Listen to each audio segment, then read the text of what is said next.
Satan, Thoth, Riel, Figolsoth, Ball, Beelzebub, Satan, Hail, Hail. It's Loathsome Things. A horror movie podcast. It certainly is. Yes, a podcast in which we talk about horror films for 20 people. My name is John, and with me, as always, is my lovely co-host, Josh. Josh, how are you doing, sir? I'm doing so good. I just drove home so fast after a late meeting. Yeah. So I got to navigate the highways and byways of Houston Good. in an automobile I feel like you're familiar with, the much celebrated Chevy HHR. Oh, my God, you have one too? Yes, yeah. Oh, that's dear what I've God. been driving the whole time. You poor bastard. Just had to get another new battery in it. I was just wondering if mine was going out. Yeah. You know, it's fun when you figure out that bad boy is not under the hood. No, not Why would even a battery close. Go there?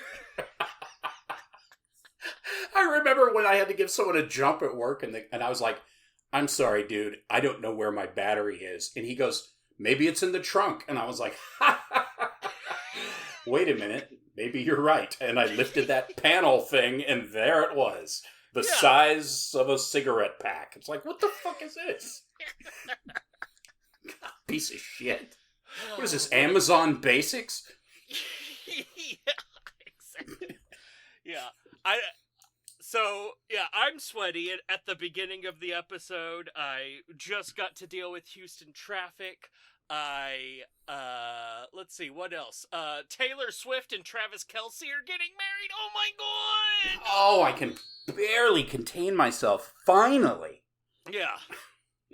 I mean, what a wonderful piece of news. I can't believe that they've practiced abstinence this whole time. Whoa. Me either. I am shocked, really. But, you know, those are the good kids of today, you know? Oh, yeah. I mean, I'm sure they're both... I am looking forward to the two of them jizzing all across one another. Oh, man. They're going to make the new Spider-Man movie. Spider Swift.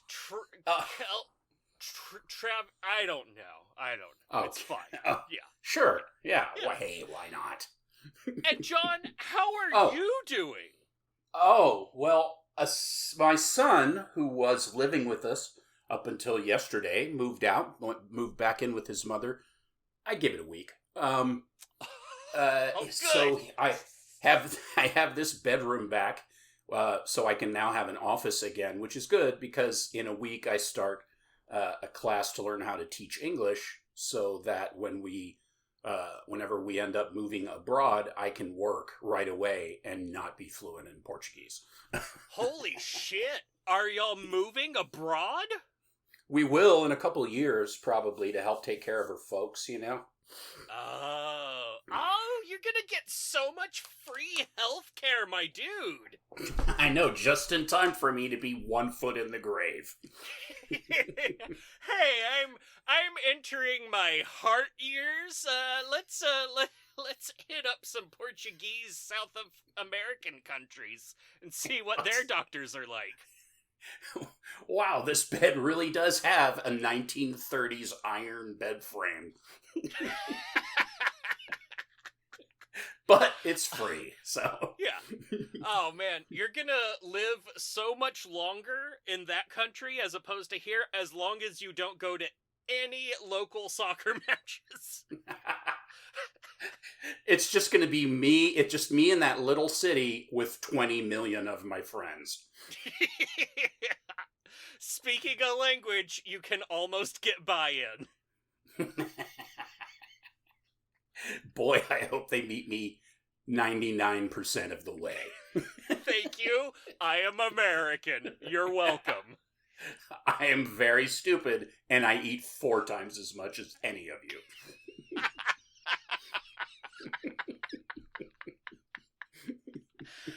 Ask me who you should vote for. You take your car to Alvarez. You Wait. take your car to Alvarez.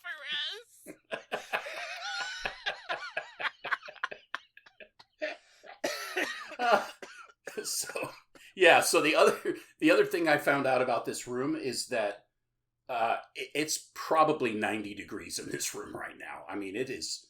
He has one of these little portable AC units that his mom bought off of Amazon, like when I don't know when they were living in an apartment that didn't have good air conditioning. And that thing, man, I would come in here sometimes. He'd be in here gaming. It was like 12 degrees in this room, but he's taking it with him. Punk ass bitch. Man, you know what, Dad? I'm getting out of here. I can't take it anymore. It's going to be so great when his mom calls me in a week and tells me that she's called the police because they're fighting. Oh, no, that sucks so much. It's okay, because now he's 22 and can kill her easily. Oh, man. Can almost rent a car. He's so dumb. He has this Acura, like this Acura that all the car, like, tuned car dorks, you know, the Fast and Furioids like, and he's got one of those, and he's been customizing it, you know, as his budget allows. And one of the first things he did was lower it as far down as he could get it. He put in a whole new suspension and bought all those ridiculous tires and stuff. And by all those, I mean 4. Yeah. And now his car is so low to the ground. The other day we went to the convenience store, and every bump we hit, we were grinding on the ground. Oh, man. I was like, do I smell rubber? And he goes, yeah. I'm like, you just bought these fucking tires, you idiot. Oh, it's great. It's great when the dumbest person you know is your son.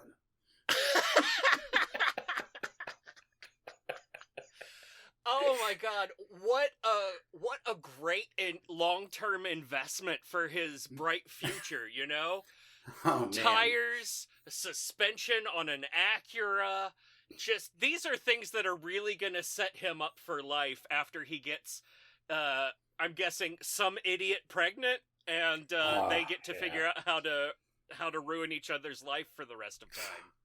Oh my God. I know part of the reason he's moving is because his mother doesn't make him help with the rent. And she's got an extra car just sitting there that my daughter doesn't want to drive for their first year in college because you have to pay like $2,000 to park your car the first year or something like that.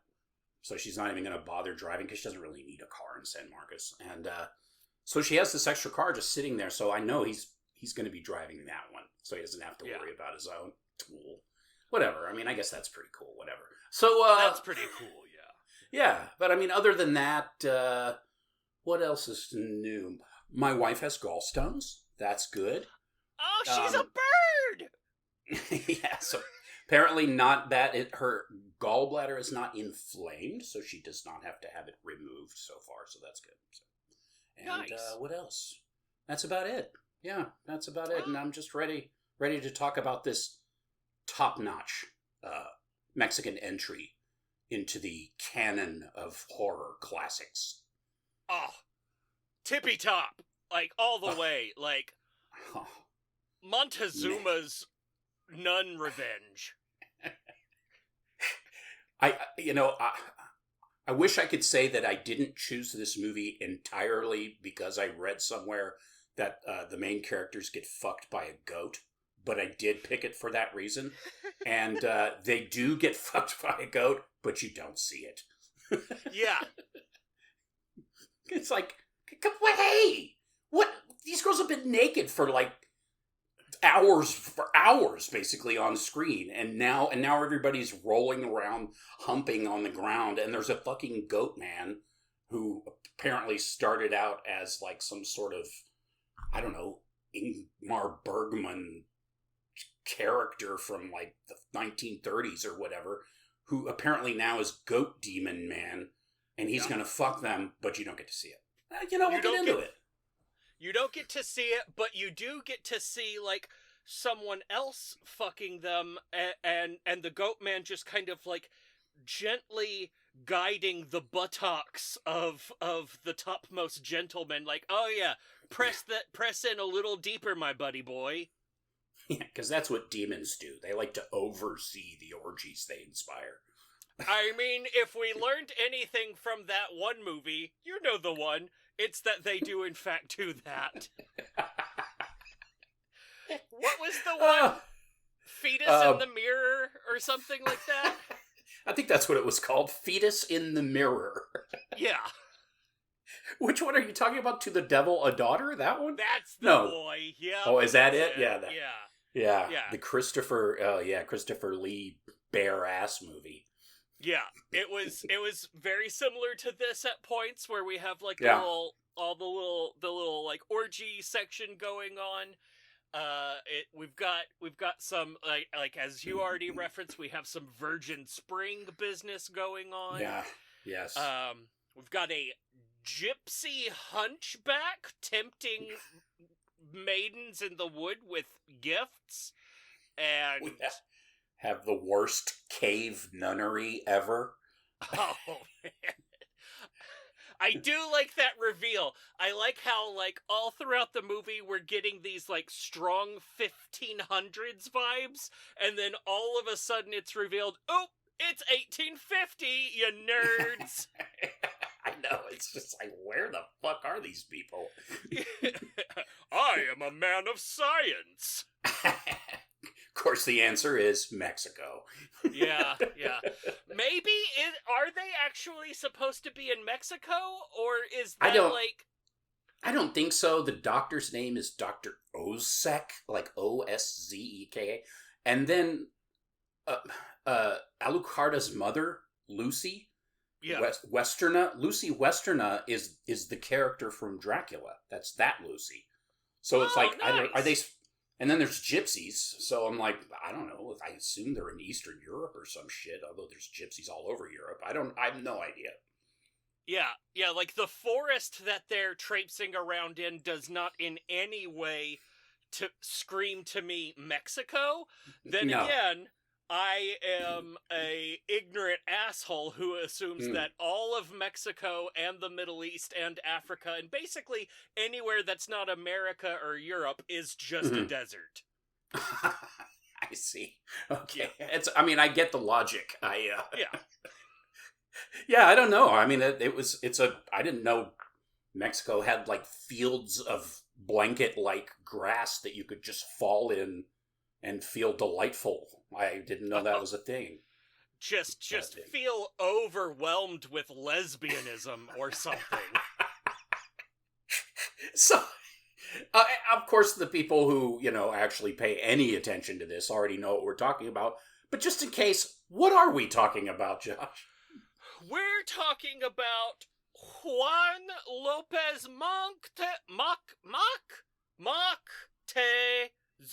Moctezuma's Alucarda, a.k.a. These Girls Ain't Nice, a.k.a. Oops, All Virgins, a.k.a. What if a planet of Catholics was doing nonsense in the background before Captain Kirk showed up, and then we got to see what they do? Yeah, that's it. A.k.a. what? The La hija de las tinieblas, the daughter of darkness. Probably not a direct translation, but sure. And it had a whole bunch of other alternate names, apparently. It's sort of based on a book called Carmilla by Sheridan Le Fanu. A swell fellow. I was going to look it up, but then I realized I didn't want to. Yeah, that guy sounds like ass. I was going to look it up, but then when I watched the movie 3 times, I was like, I just don't need to know anything more about this movie ever again. Damn, dude, you are a brave man. I managed to watch this movie one time normal, and then a second time on mute.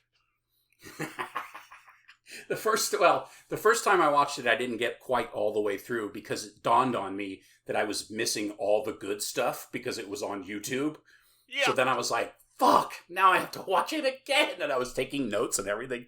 So then I found it on Fossum. Yeah, stupid channel. Same. And that had all the boobage, McBoobagely, and it looked a little better too. And then I watched that, and then I watched it again because I was pretty much falling asleep the second time. Yeah. Because once you get past all the good stuff, i.e. goat fucking, nothing happens that's really that interesting anymore. I mean, it just... No. There's some stuff, but I just lost all... I was like, this movie's half over. What the fuck are they going to do? And the answer is nothing. Yeah. I mean, the big ending is pretty good where they're doing, like, fire magic and stuff. Like, there's good stuff in here, but it's stretched out so far between, like... You've got these big long sequences of women just shrieking for no reason. Like, you're just looking at, like, statuary or, like, something over there while women shriek repeatedly. There's a scene where one woman is, I wouldn't say kissing, but more just, like, very softly touching her lips to another woman's boob wound, while the other woman screams over and over again, but with big, long pauses in between the individual screams. And then there are, like, scenes of just, like, tiny titty nubile flesh goings on. And you're like, oh, what's this? And then nothing, and then, ooh, really cool demonic stuff. And then huge, long stretches of nothing. And this is considered by some to be the greatest horror movie in Mexican cinema history. Yes, clearly not a deep well. He made a bunch of... other movies. I don't know which ones of these he made, and oh my god, he made did he make a sequel? Alucarda? Oh god, in 2011. Oh, it's a boy one. Oh man. Of course, he's also credited here with Fendo Elise, which he didn't make, and El Topo, which he also did not make. So I guess maybe he worked on those. He was a producer on El Topo. Okay, well, that's a pretty cool credit. Way better than this one. Indeed. Fuck, I could have picked that. Shit, it's not really a horror movie, but, you know, it's a good movie. It'll scare me. It's hard as fuck to talk about, that's for sure. I think I had to run away the one time we tried to watch one of his other movies. I saw Topo at the Alamo Draft House, and it was fucking amazing. Oh, man, I'm drinking knockoff Topo Chicos right now. Oh, Topo! Sorry. Yeah, so that's what he made. He wrote it, produced it, farted on it, had sex with it, had its baby. It stars Tina Romero as Alucarda, and also as her own mother, Alucarda's mother, Lucy Westerna, Claudio Brook, who really, I mean, just a very talented actor, managed to also play two roles, the Hunchback and Doctor. Oh, shit. I had no idea! That's awesome! I was like, what is he, Tilda Swinton? Is that what's going on here? But no, I think what it is they just couldn't hire anyone else. Susanna Camini is Justine, the moaniest character. David Silva as the extremely creepy priest, as they all are. And Tina French as the semi-attractive, who really wants terribly to be let in on the lesbian festivities nun. Oh, man. Totes jelly bones. Like, She's like, why is everyone having awesome lesbian times except me? Why do I look like a mummy? I'm just gonna aggressively bleed from my vagina now.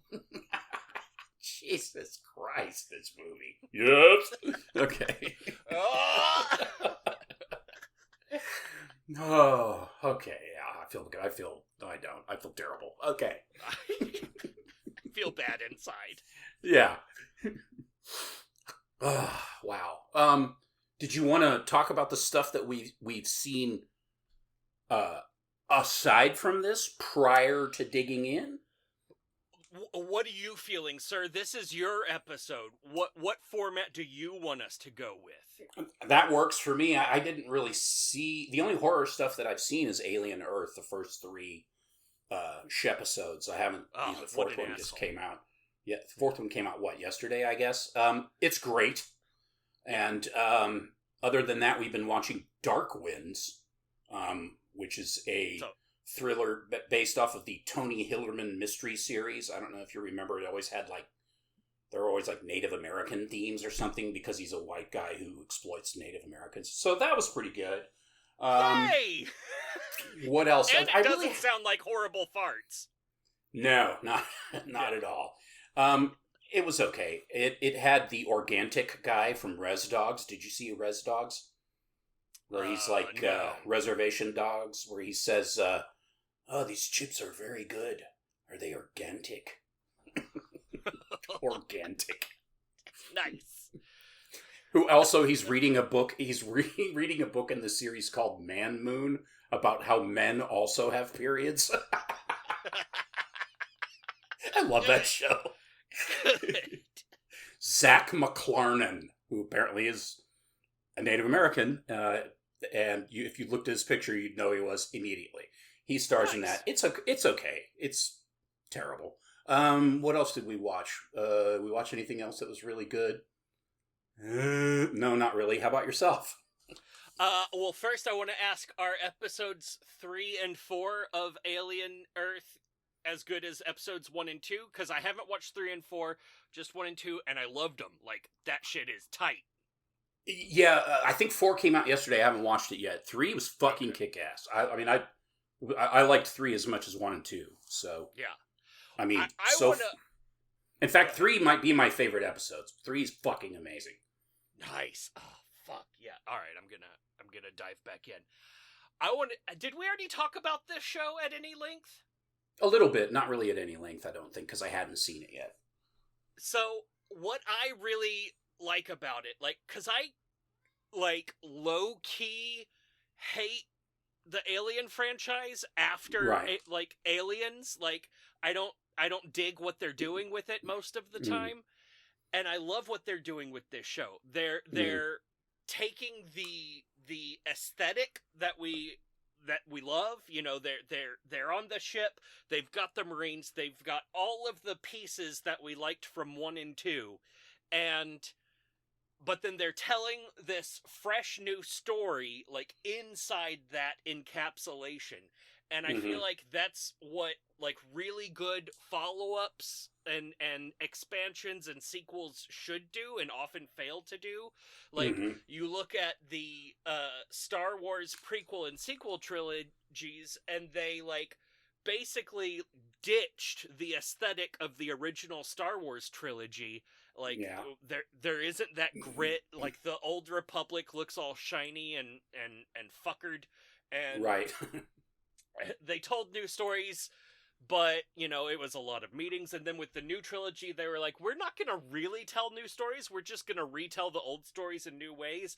Also, we're not gonna really keep the old aesthetic, so they got it all the way wrong on that one. And this show, I feel like, is really nailing it on what people actually want, the fan service, if you will, of a franchise. So I'm super digging it.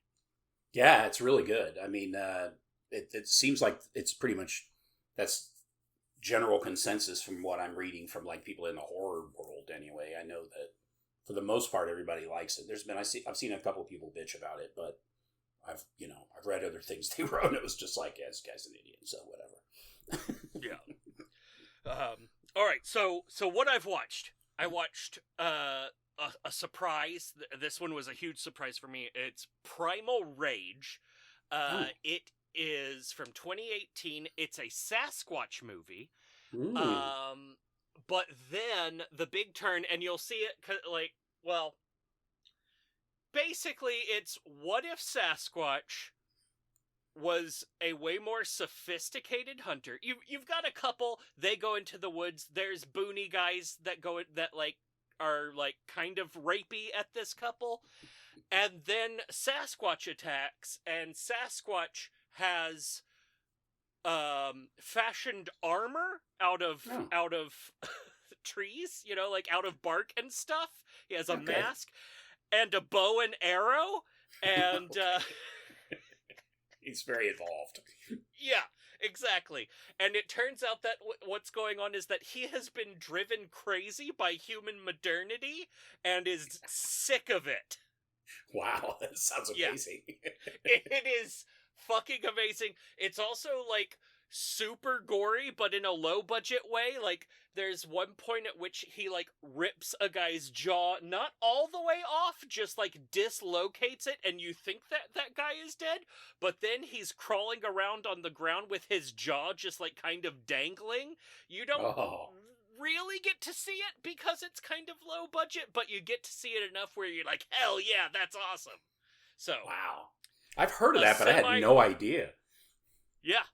Primal Rage. Go watch it. Also, I watched a 2024 film called The A-Frame, which is a intersect-like dimensional transportation movie about a lady who is going to have to get her arm amputated because she has hand cancer, and then this dude finds her because he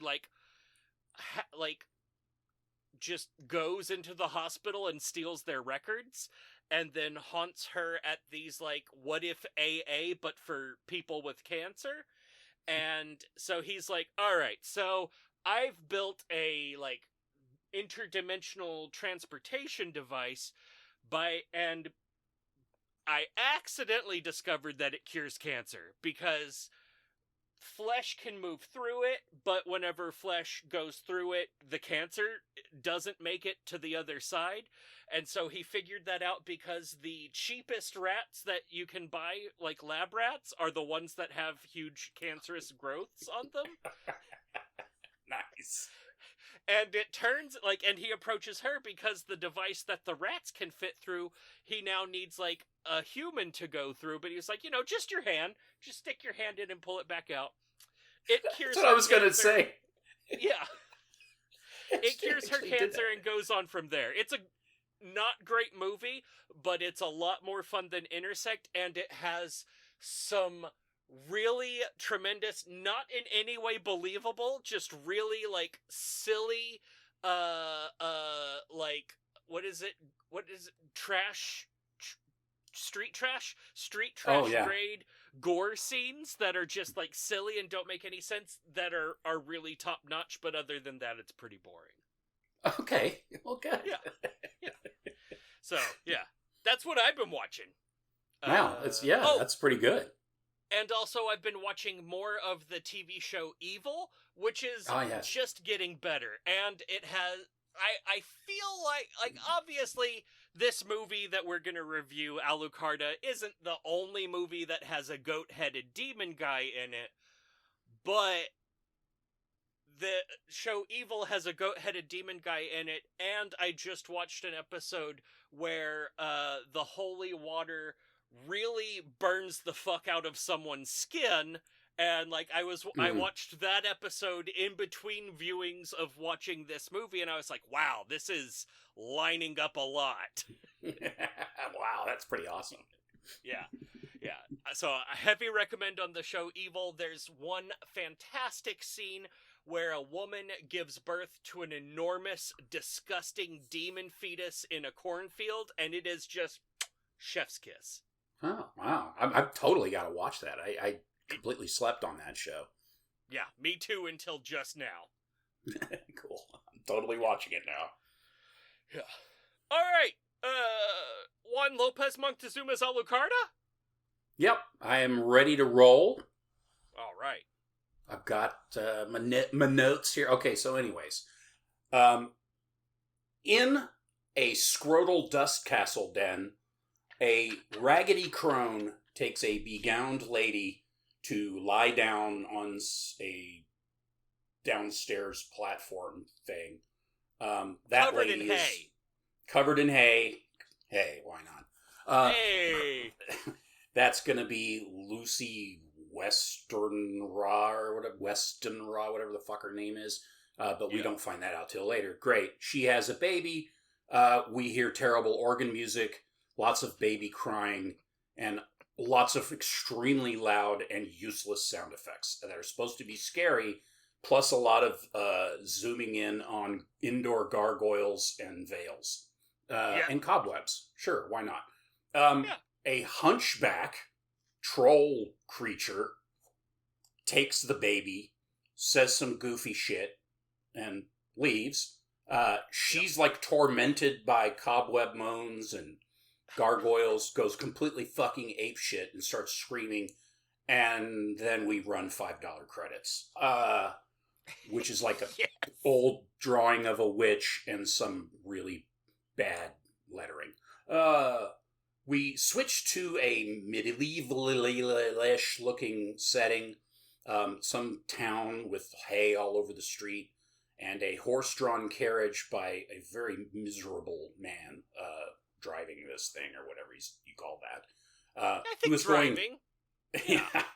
He's hiyaing really excessively to get this horse to basically crawl the 10 feet to the door of this place that he's taking this girl. They finally get there. It's ridiculous. Drops the girl off, and she goes inside to this horrendous cave-like convent orphanage thing, I guess, run by weird mummy-dressed, like nuns whose habits look like mummy clothing. Like layers of gauze or something, covered in filth and blood. And they're all like, all of their exposed flesh has been painted like a not quite human color, which is why I made the Star Trek reference earlier. Like, they look like a planet of weird Catholics from Star Trek. They're ghoulish looking, but they're all bizarrely upbeat in like this really kind of strange way, because, I mean, nobody living in that fucking place is upbeat, but, you know, that's fine. Just the nuns.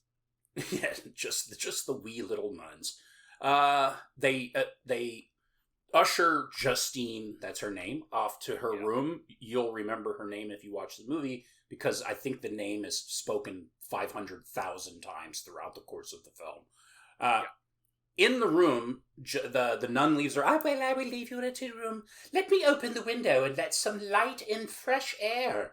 So it goes from like complete darkness to well-lit, disgusting, you wouldn't have your horse sleep in this room.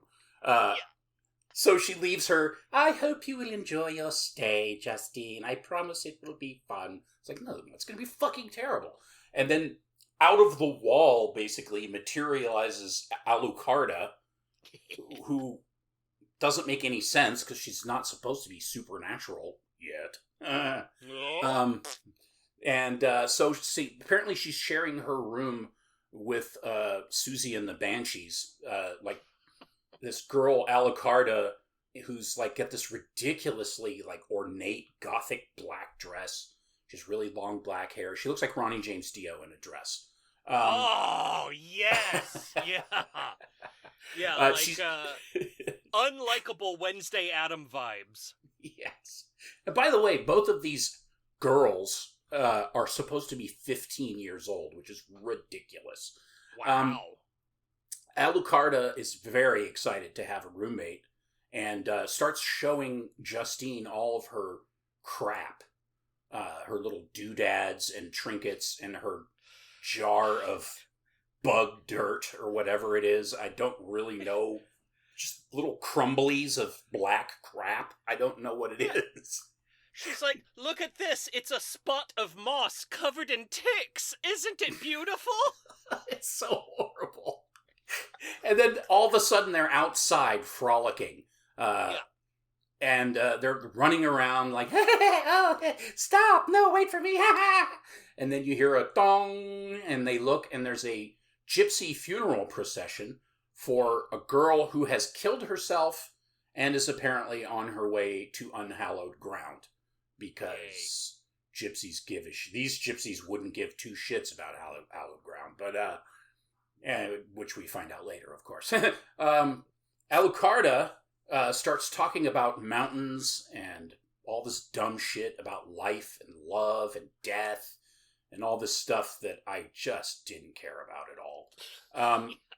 They take off away from what turns out to be all the nuns, or a couple of the nuns have taken all the orphaned girls out to go dance in the grass or some shit, and these two just run off while the nun watches and follows, ultimately. And it doesn't make any sense, but, whatever. They run into this mountain troll hunchback creature, just like this guy with terrible prosthetics and makeup, who talks in all European languages with a really stupid, clown voice. It was like, it didn't make any sense. I was like, what is this fucking guy? As I put, they run into the hunchback mountain troll, who absolutely must die. He leads them over the ridge, and then the main mummy nun is searching for Justine. Apparently doesn't care about Alucarda. No. The girls make their way to a wagon gypsy and discover that the giant... there's a lady there, gypsy lady, with a gigantic haircut. Just this massive... man, it was so permanent. Like Puby McFrobenstein. It was so amazing. And you thought this was the most pubes you were going to see in the movie. So she's like, don't listen to him, he's a fucking idiot. And then the troll's like, you shall come to my table of garbage and take this amulet. And then he's like, or maybe you would like this piece of nothing, or whatever. And he's showing them all this crap that he has. And then he's like, whoop, and what about this dagger? And whips out this dagger and hands it over to Alucarda. In the meantime, he's talking a bunch of shit, too. Doesn't make any sense. He says a bunch of magic, bullshit. I don't know. Whatever. They take off. Yeah. Off they go to a wispy, veiled dump. It's like this horrible... Turns out it's the place from the beginning of the movie, but to us it just looks like this hideous fucking house covered in veils. I don't know why. But Alucarda wants to go in, but Justine doesn't want to go in because she's scared. I'm scared. Yeah. She's horrible. Alucarda convinces her to go in. They go in. Alucarda says she thinks she's lived here before. Maybe she did. She does not sure. Then a whole bunch of bullshit about life after death. She's in love with Alucarda, or she doesn't believe in love or whatever, but she does with Alucarda, and now they're in love. Or she's in love with her, whatever, with Justine or whatever. That love is selfish, and that Justine must love her to death. And Justine just talks about being scared. Alucarda declares that if they are going to depart from this life, it must be together, and that they must do this blood pact with this dagger. And right as they're about to do it, Justine starts whining again because she's scared. So Alucarda instead decides to open a dusty coffin. And then as soon as she opens it, there's this mummified corpse of what is Lucy Westerner, the lady from the beginning of the movie. Although they don't make that clear, I had to read that somewhere. And then we hear... not get that. There's no reason to. They never tell you. And then there's all these horrible demon-y, the same stupid sounds we heard when her mother dies at the beginning of the movie. So basically, the hunchback takes her baby away at the beginning of the movie and leaves her in the care of this orphanage.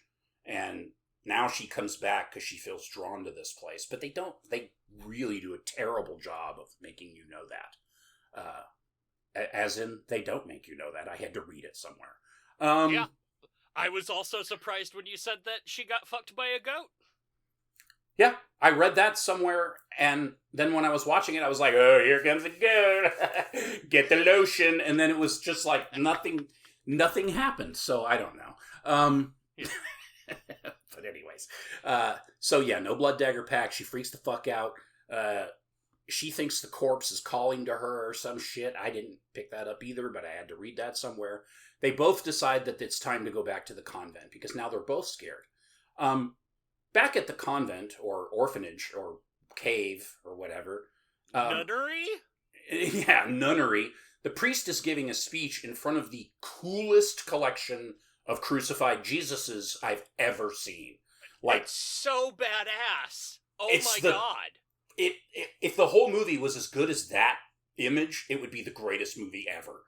I mean, there's this giant... Like, yeah. Like this giant crucified Jesus up front, and then behind it, like rows of like triangling out, like shark's teeth rows of crucified Jesuses, all covered in cobwebs and dust. Like, looked like they found some weird real cave church or some shit. I didn't look it up, but yeah, you know, it's just like it almost looks like they're like the background crucifixes are like melting together, or like not like they're not all like nearly as distinct as the one in front, and it's just like horrible and amazing. I want one. I want that. All the Jesuses in the back kind of look mummified too. Like they really look like they're suffering. It's pretty awesome. And then there's and rows and rows. Oh, go ahead. No, I was just gonna say there's rows and rows of candles up in the front too that look really cool. Yeah, and that's while he's talking about like how you're fucking doomed. You're gonna burn in hell. You stupid. You suck. Jesus. Yeah, full on fire and brimstone. He's like, if you don't give yourself to the Lord, then Satan will take you, and you have to do this. It's an active choice that you have to make, or whatever. And all the nuns are horrified, except the ones who look like they are drooling or something. I don't know. Like some of them look really out of it. But, they're enraptured. It's fine. I don't know what's going on. So the priest is going on, and then Justine suddenly gets the vapors and like drops to the floor. She wakes up in her bed in her lovely room, surrounded by mummy nuns, and then one of the nuns suggests, she's like, well, Sister Benevolent will watch over you, or perhaps Alucarda would like to do it because she's responsible. And so Alucarda's like, well, of course I would do that. And so she watches over her. The nuns fuck off, and then Alucarda calls them all monsters and insists that only she and Justine can be together.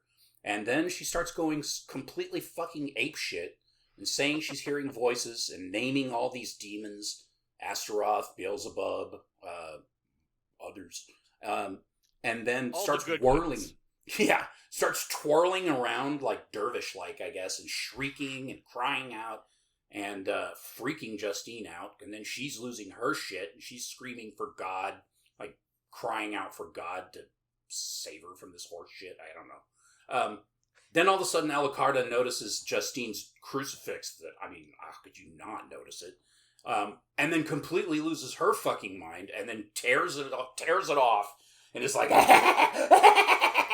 and then she throws it away, and then they get all cozy and like kind of close, and like, hey, yeah, let's sword fight with our nipples. Ooh. And all of a sudden, the troll just appears out of the darkness and gives Alucarda the dagger that I thought she already had, but whatever, and says a bunch of bullshit and kind of like, pushes them together. But first, rain, and then it starts blood raining outside, and then the girls get naked, and he agonizingly slowly takes his dagger thing and like, what does he like? Puts it in Alucarda's hand, but then guides it over to cut the Justine's breast like right above the nipple. It's the worst. It's an amazing cut because it left no scar, just blood. It does the same thing on the other side, but then, and then I guess I forget, he probably says some more bullshit and then vanishes because his work is done. And then Alucarda gets to work licking the tit blood off of Justine, who is in some sort of semi-orgasmic, like rapturous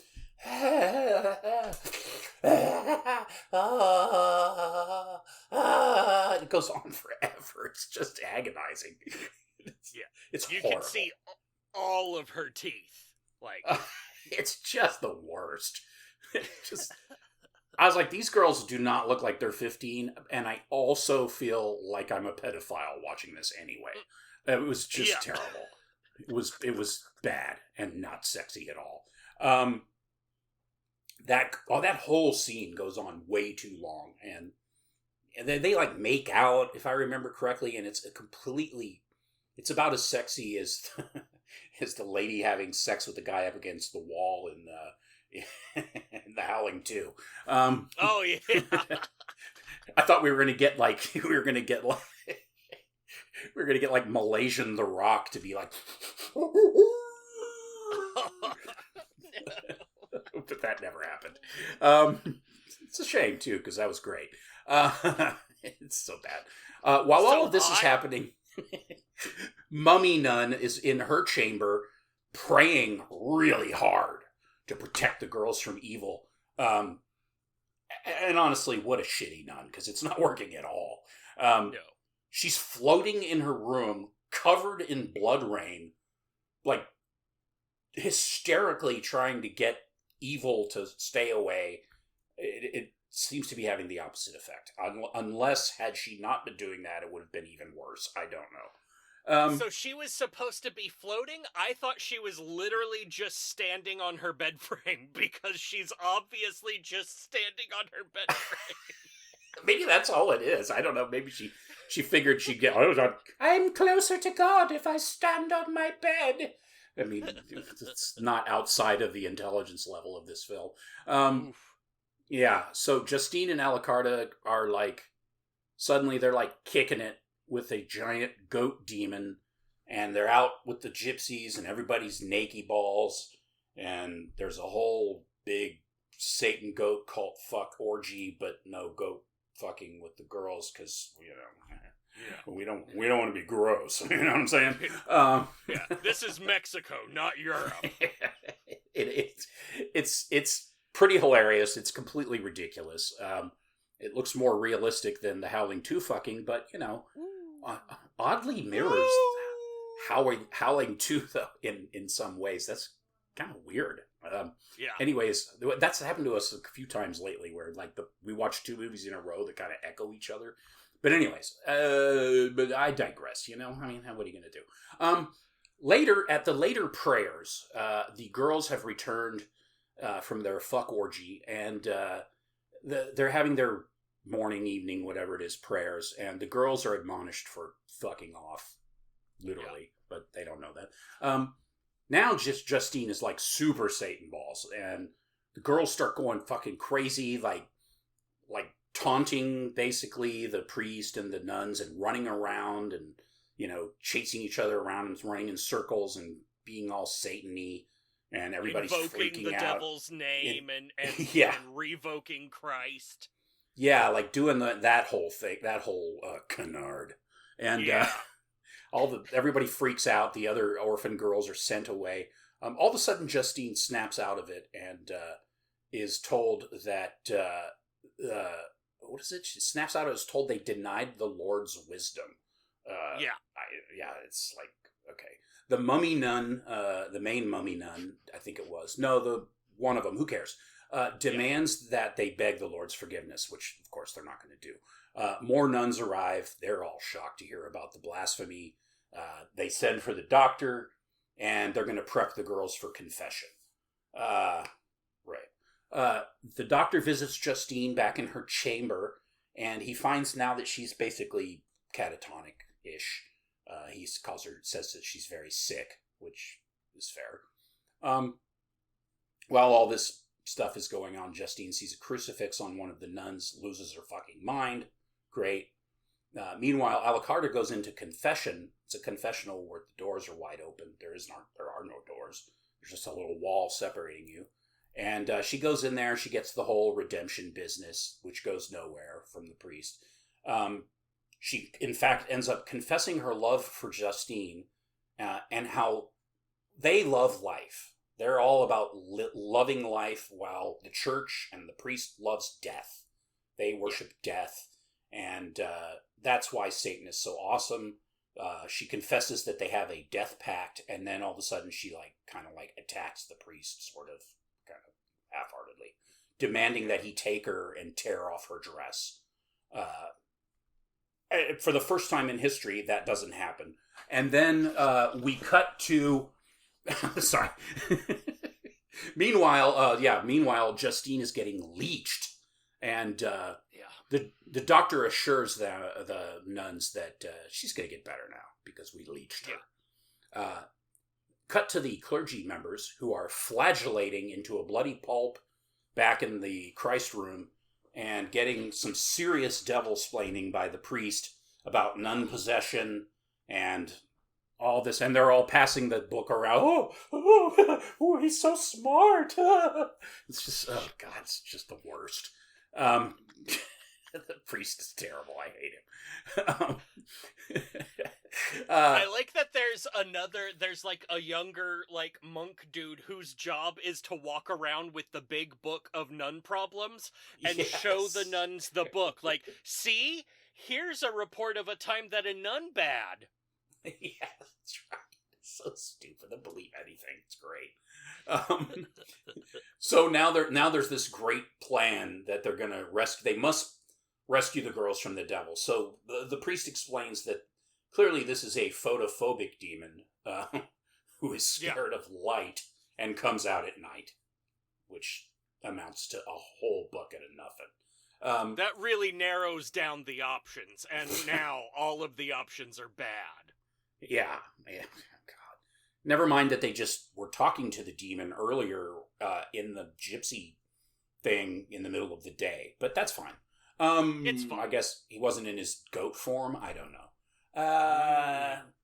The priest announces that they must do an exorcism. So Alucarda is brought to the Jesus candle pulpit. And there we find Justine butt-ass naked, strapped up on this rack, crucified up on this rack thing. They strap her up to Alucarda. They strap her up to, although she is shrieking tremendously throughout this process because you just can't get enough screaming in this movie. They strap her into her crucifix, Alucarda. Her clothes remain on, by the way. Thank God. Yeah. Oh, then they strip Justine naked. My bad. Sorry. I got a little excited.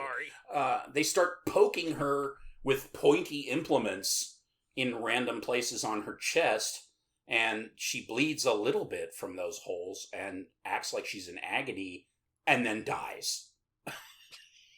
It's like, wait, what? Wait, what? What? That she died?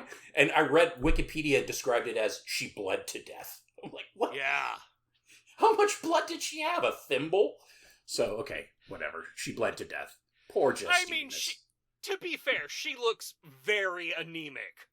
She does. That's true. She looks like mashed potato girl.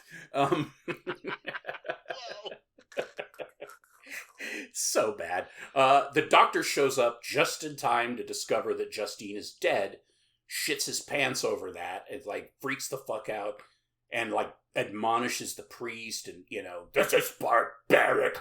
I shall take Alucarda to my lair so I can protect her. Yeah. And then he takes her away, carries her away, and brings her back to his house where his blind daughter lives, and she's useless. Why is she there? She has nothing to do with anything. She's literally a burden in this film because later on, when everything goes to hell, he's running around carrying his blind daughter to rescue her. It serves no it just slows him down. He should have just tossed her right into the flames.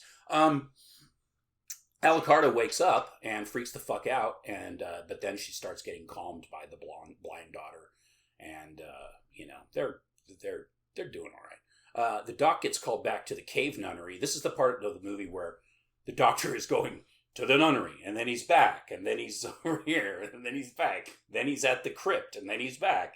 Yeah. So, anyways, he gets called back to the nunnery because Justine's body has gone missing. Oh, good. And it turns out they discovered that the body of one of the nuns has been burned alive. I don't know how they know she was alive when she burned, but they do. And she's a pile of, like, muslin gauze and gelatinous goop. For no reason. Well, fire, but...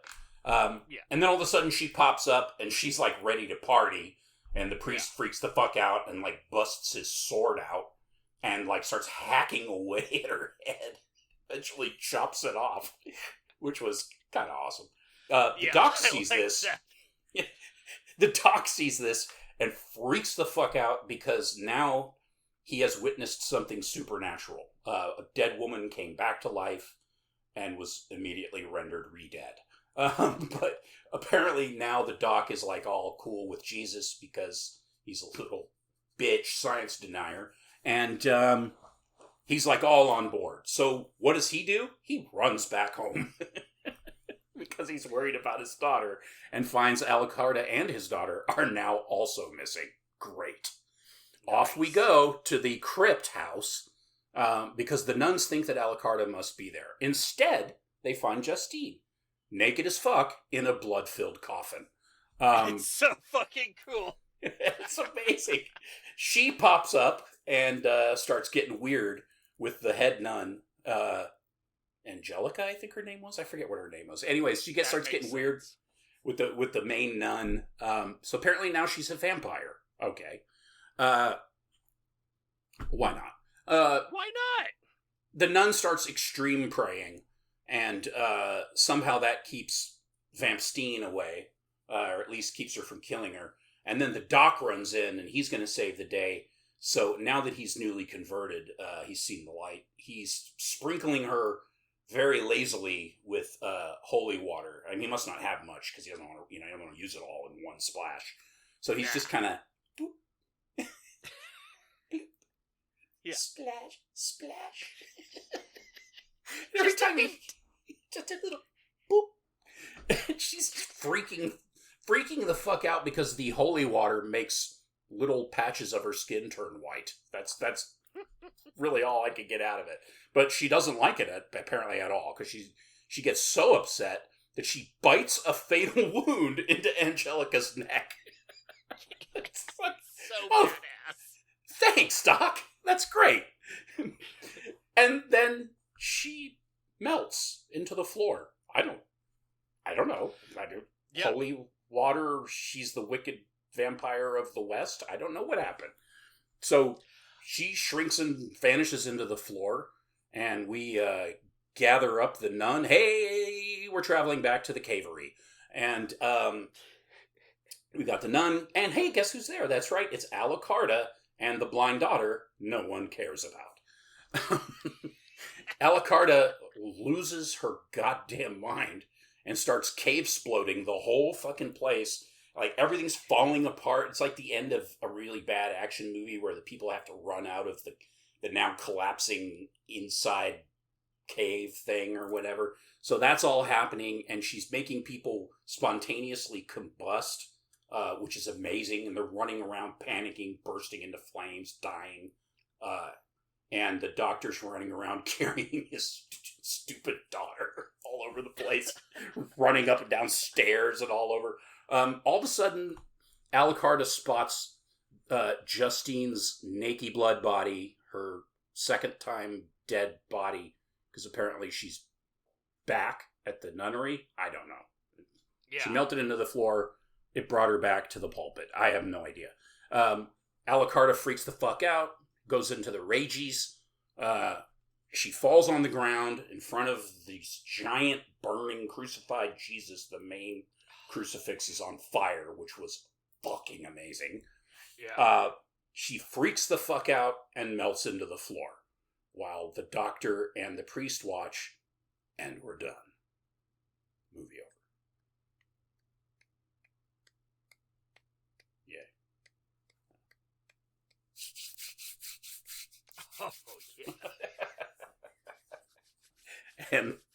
That's Alucarda. Dracula backwards, plus an A. Yeah, because Spanish. Yeah. And the greatest horror film ever made in Mexico. Now, I will say, I liked this movie. Like, I did too, actually. We talked about it like it's pure shit, but like the special effects are fire, and there are like these really great high point scenes. So I gave this a 6/6. I didn't think it was great, but I thought that there were parts of it that were great, and it's definitely worth your time if you put it on mute and just read the closed captions. That's true. It really is. The sound isn't going to help you very much. I mean, you're probably going to watch it with sound, of course. And then, if you were going to watch it again, I would 100% say turn the sound off. I would say turn it off the first time, but, you're probably going to watch it with the sound. And if you're listening to this, you may have watched it already. I'm sorry. No, I liked it. I actually liked it too. I gave it a 6/6 as well. I mean, I liked the whole, science versus religion thing. I mean, this movie doesn't go into too much depth. I had read somewhere that it was one of the better films as far as like how it handles witchcraft, which is complete bullshit. It doesn't, it has next to nothing to do with witchcraft. It has a little bit of maybe demonology. Anyone who knows anything about Christianity, you're not learning anything in this movie. And you'll know enough to know exactly what's going on. I mean, it's just a blasphemous 70s nunsploitation movie. And hey, I'm on board with that. So, it's got some great stuff. It's ridiculous. It's very kind of Hammer in a way. It felt more like a late 70s film. I mean, a late 60s film than a mid 70s film. I guess it was shot in 75 and then didn't actually come out until 77 because Mexican audiences fucking hated it or something like that. It just didn't, I mean, it has kind of a cult status there, but I guess it did better overseas and stuff like that in a year. I'm sure it was probably like a midnight movie and all that kind of stuff, but it's definitely worth a watch. I mean, if you're into, weird kind of horror classics that are, not very well known, this one definitely fits the bill. And if you like folk horror, I guess, but there's a lot of movies nowadays that have a similar storyline, like where you go to an orphanage or a nunnery or whatever, and there's some sort of evil business going on, behind the scenes. I mean, it's kind of a relatively common thing, and it's kind of become its own genre, really. And this movie's one of the first ones that I've seen where they do that, and it's entertaining. So, I mean, it was cool. I'm glad I watched it. I mean, there's a lot to make fun of. It's definitely a fun movie to talk about just because it's so silly, but it doesn't take itself seriously. I mean, I sure hope it doesn't. I mean, it doesn't seem like it does. The guy who plays the hunchback and the doctor seems to be having the time of his life because he's just so over the top. Oh man. Especially whenever he's, like, sprinkling the holy water on the naked lady drenched in blood, he looks like he is having a great time. He's like, oh, this is neat! Thanks for having me on this. This is so fun. Oh, I'm so glad I've renounced science. Hey, guys, do you think it would be okay if I played the hunchback, too? Oh, man. Yeah, this, this is a super early entry in the nunsploitation subgenre, like, all the way back, like, one of the first ones, and so they didn't quite have the formula down. You can see the influences here. We've got, you've got your, like, possession movies. You've got, like, that end scene is very Carrie-esque. I don't know. 77? That was after Carrie, right? Yeah, I think so. Carrie was, 74? I mean, this was shot in 75, so... I guess it's around the same time, yeah. Yeah. It was shot, it was filmed in English, and yet... it feels very dubbed over. Oh, for sure, because they almost certainly... Well, I say that. I was going to say they almost certainly recorded the audio later and just slapped it over, like they do in all those cheap Italian films from the 70s. But there's a lot of natural echo in some of the scenes where it sounds like the voices are actually being recorded because the audio quality is so bad. It doesn't sound like it's done in the studio. Bad. So it's hard to tell. I mean, you do whatever you can, I guess. Back in the 70s when you have no budget, especially you're in Mexico, I can't imagine the film industry in Mexico, which was essentially a dictatorship in the 70s, was, they probably didn't have a lot of freedom to just do whatever the hell they wanted. But, I mean, given all that, and given that their film industry wasn't like this huge thing, I mean, this movie's pretty awesome. I know Del Toro loves it. I can see why. He's Mexican, and, it's like, as a kid, if he saw this as a kid, it would have had a huge impact on him. Oh, yeah. Plus, Del Toro famously has terrible taste. Yes, that's true.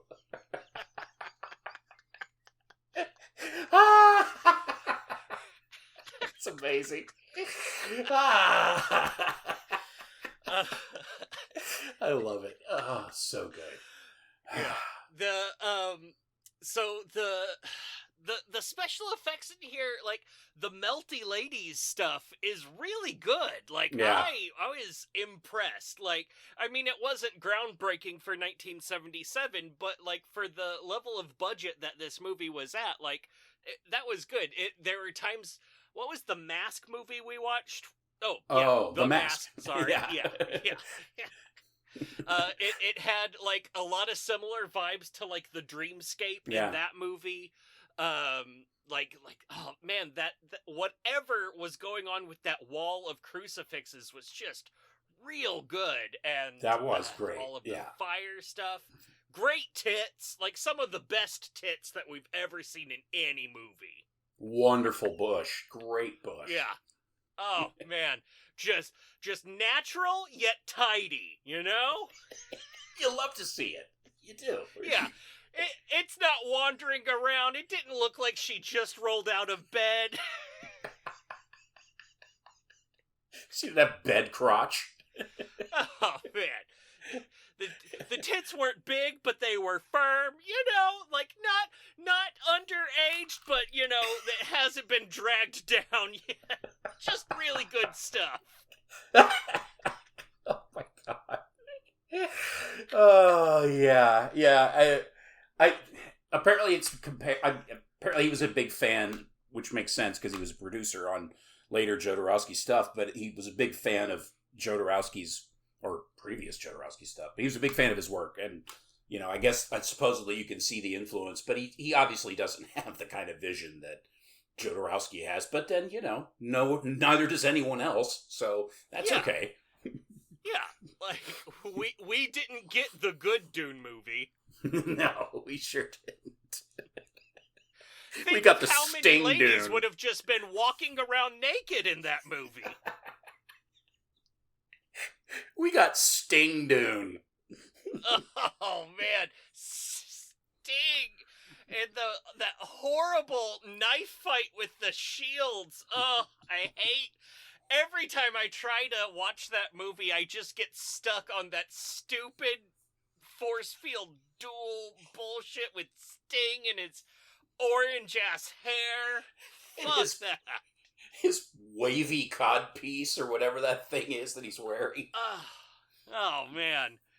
Oh, you take your car to Huisach Hedgerak. Whoa! Oh man, I love that movie because it's so bad, and it's so insulting when you think about how close we were to the greatest science fiction movie of all time, and instead we got that. We got that.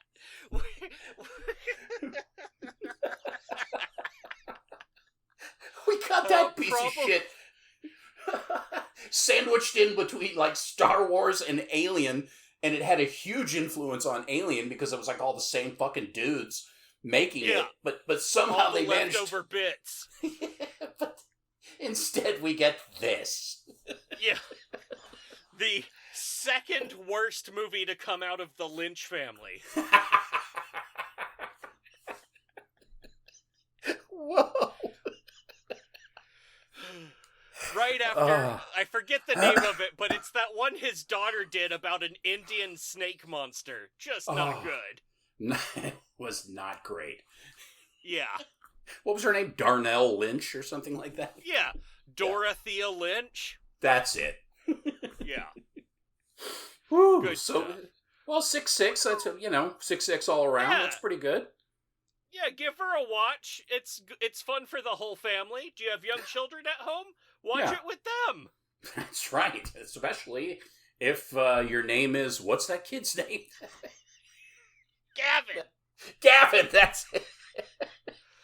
Look, you leave Gavin alone. He's having his earliest encounters with religion right now. So yeah. It's gonna be okay, Gavin. Yeah, probably don't want to. You don't use this to sort anything out, please. No. Anything on this podcast, just please disregard. Just think of it as an aberration, and you'll be fine. Yeah. Great stuff. Go watch it if you haven't. If you watch it with sound, I would recommend to not use headphones. Oh, God, no. Oh, that's just tortured. Yeah. There's too many fucking just, like, what are these sounds? It's just, it's the worst. The sound effects on this film are terrible. Yeah, and there's a lot of wailing and gnashing of teeth. I will say, if you're gonna go watch it on Fossum, because not only is Fossum free, but I got no ads. I don't know why they don't have ads playing. Oh, but I did. 8 at a time. But they're all like 12 seconds or whatever, but there was 8 of them every 5 minutes, it felt like. Oh, God. It was kind of good because it gave me a chance to take a breath. It's like, my God, what am I watching? What is this shit? What have I done? Oh, we're back. Why are my hands so sticky?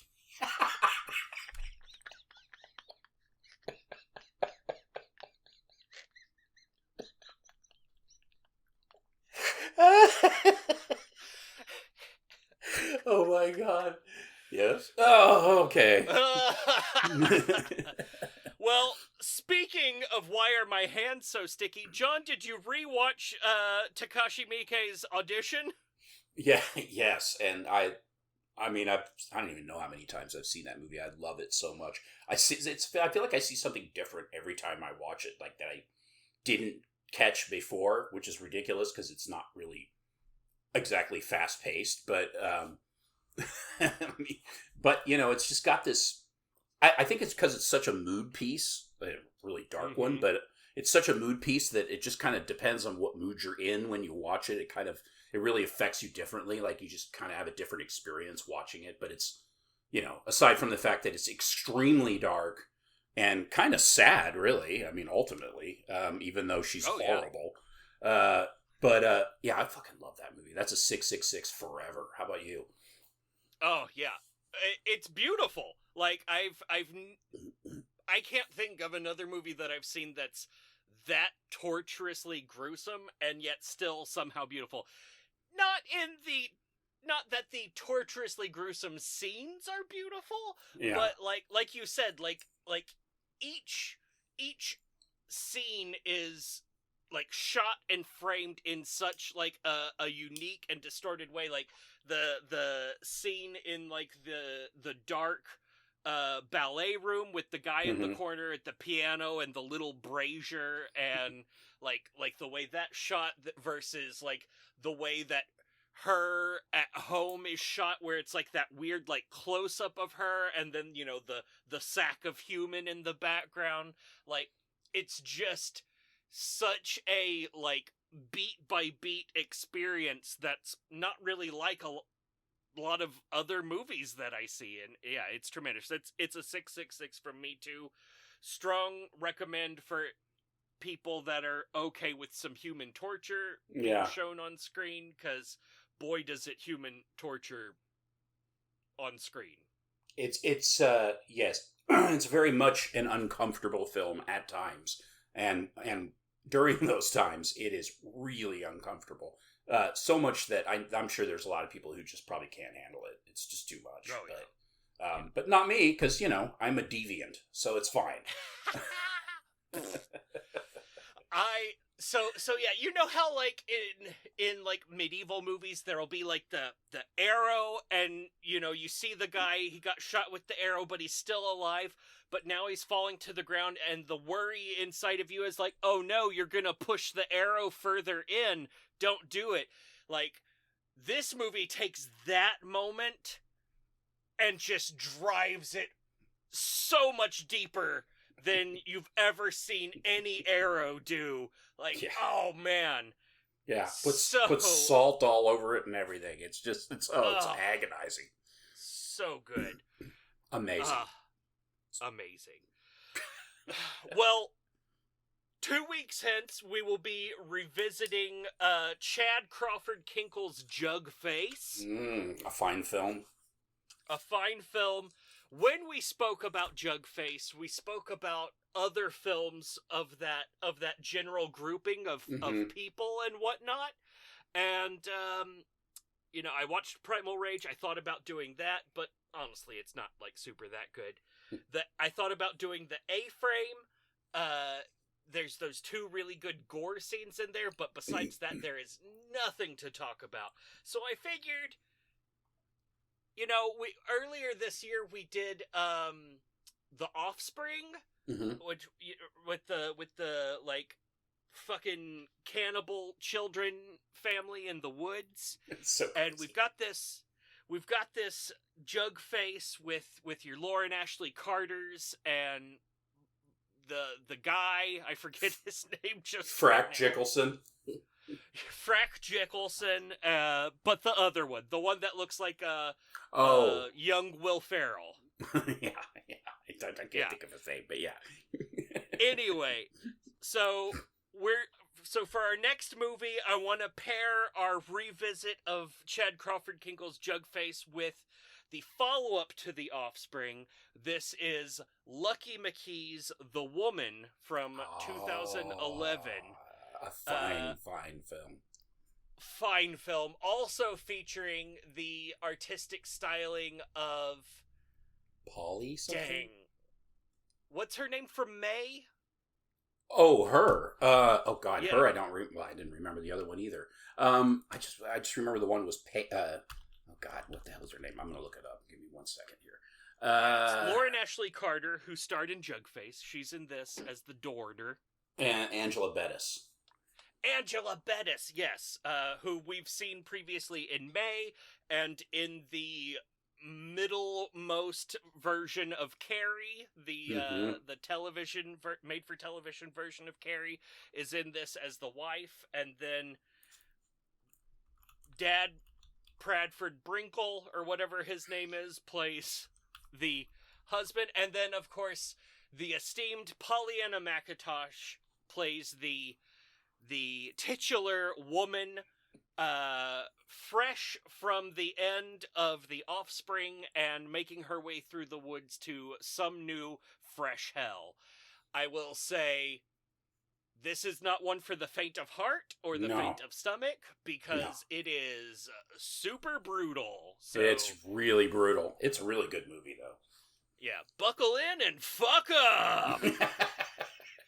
That's correct. Yeah, this is the Lucky McKee firing on all cylinders here. This movie's a lot of fun, man. I really enjoy man, he is McKeeing in the luckiest manner possible. Oh, man. Yeah.